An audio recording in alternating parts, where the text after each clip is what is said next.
Bonjour tout le monde, j'espère que vous allez bien. Donc dans cette vidéo, je vais vous montrer comment investir dans les matières premières sur la plateforme de trading eToro. On va voir comment acheter de l'or, de l'argent, du pétrole, etc. Donc c'est vraiment un tuto pour les débutants qui voudraient commencer à investir. Petit avertissement quand même, ce n'est pas un conseil en investissement, je vous montre juste comment faire techniquement, donc comment acheter et revendre des matières premières. Mais après, à vous de savoir quand acheter et quand revendre. Donc il y a des risques comme dans tout investissement. Donc déjà, pour commencer, il va falloir vous inscrire sur la plateforme eToro. Donc il y a le lien juste sous cette vidéo, donc c'est mon lien d'affiliation. Vous pourrez vous inscrire en quelques secondes. Et l'avantage de cette plateforme, c'est que vous aurez un compte réel où vous pourrez vraiment déposer de l'argent et trader avec.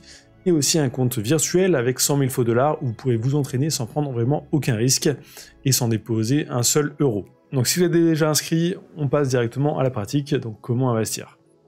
Donc là, moi, je vais partir sur mon portefeuille virtuel, donc là, basculer vers le portefeuille virtuel.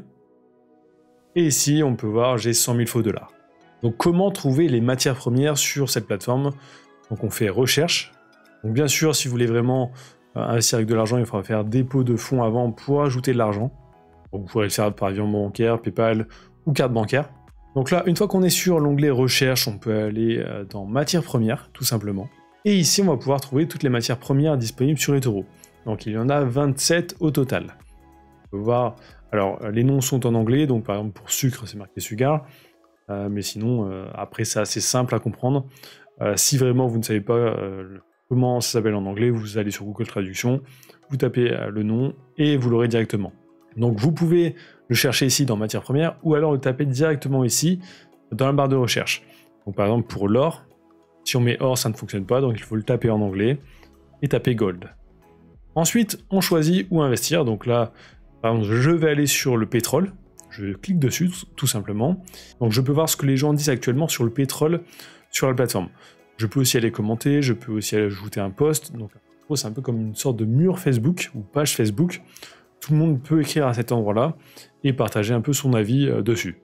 Ensuite, il y a l'onglet graphique. Donc le graphique, ça va servir tout simplement à voir un peu l'évolution du prix sur une période de temps donnée. Donc on peut afficher un graphique avec juste une ligne ou aussi afficher par exemple ici un graphique avec des bougies comme j'ai fait ici. Et on peut personnaliser ce graphique. Donc on peut tracer dessus, on peut modifier la durée de temps, ajouter des indicateurs, vraiment tout modifier dessus comme sur n'importe quelle plateforme de trading.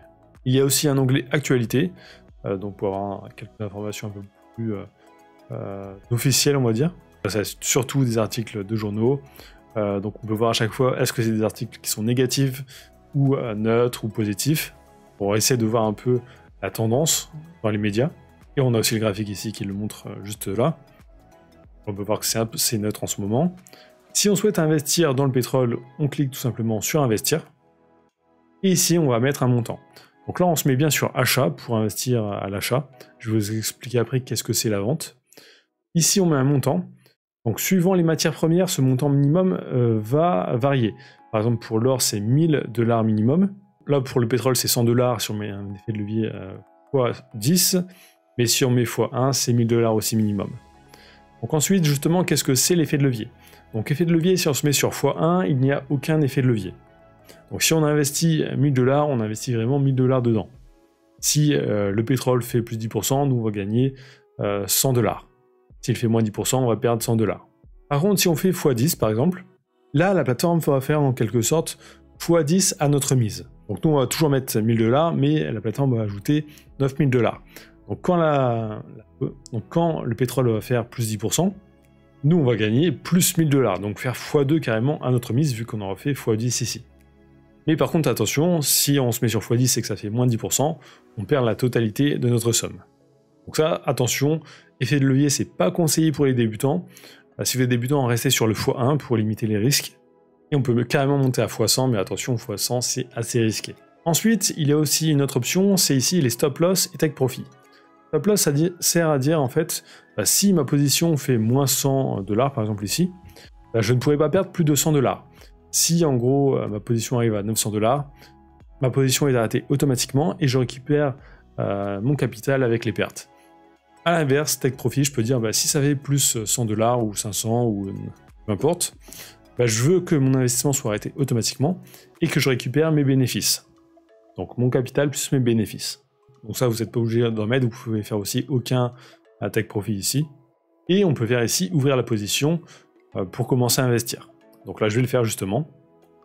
J'ai une petite notification pour me dire que c'est OK. Je peux retourner dans mon portefeuille. Ici, je peux retrouver justement là où j'ai investi. Donc là, on peut voir actuellement, je perds 50 centimes. Ça bouge toutes les secondes, c'est totalement normal. Je peux cliquer dessus et ici faire fermer la position si je veux revendre ce pétrole.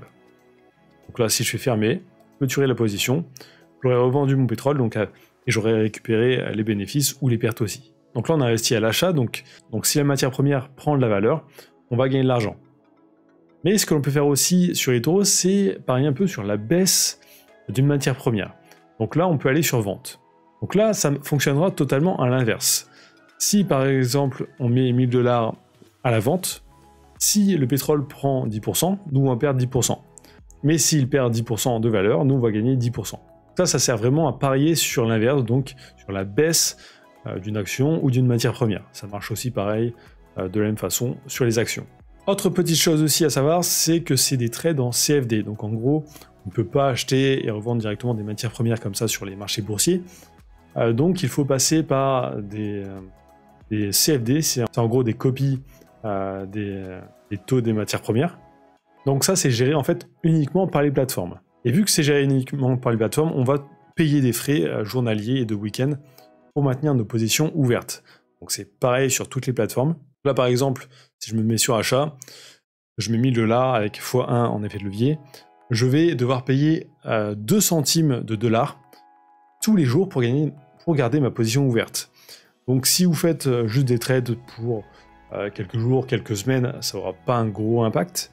Mais si vous voulez garder des positions ouvertes vraiment plusieurs mois ou plusieurs années, ça peut avoir des impacts assez importants, surtout si vous ajoutez des effets de levier parce que les frais vont augmenter. Donc là, le trade de matières premières, c'est plus adapté pour du court terme ou moyen terme et pas du tout du long terme, à cause justement des frais. Donc voilà, je pense que vous savez tout, donc comment acheter et revendre des matières premières sur eToro. Petit avertissement quand même, c'est du trading, on peut gagner de l'argent, mais aussi on peut en perdre beaucoup. Donc n'investissez vraiment que de l'argent dont vous n'avez pas besoin pour vivre dans les prochains mois, et formez-vous vraiment un maximum, par exemple en vous entraînant avec un compte de démonstration comme sur eToro. Donc l'important c'est vraiment de limiter les risques. Si ça vous intéresse, j'ai créé aussi une formation gratuite sur eToro pour vous montrer un peu plus en détail comment cette plateforme fonctionne. Donc c'est totalement gratuit et c'est dans la description. Donc si vous êtes arrivé jusqu'ici dans la vidéo, tapez eToro dans les commentaires, ça me permet de voir si les gens regardent bien jusqu'au bout les vidéos et ça m'aide aussi énormément pour le référencement. Donc likez, commentez, abonnez-vous et je vous dis à très bientôt.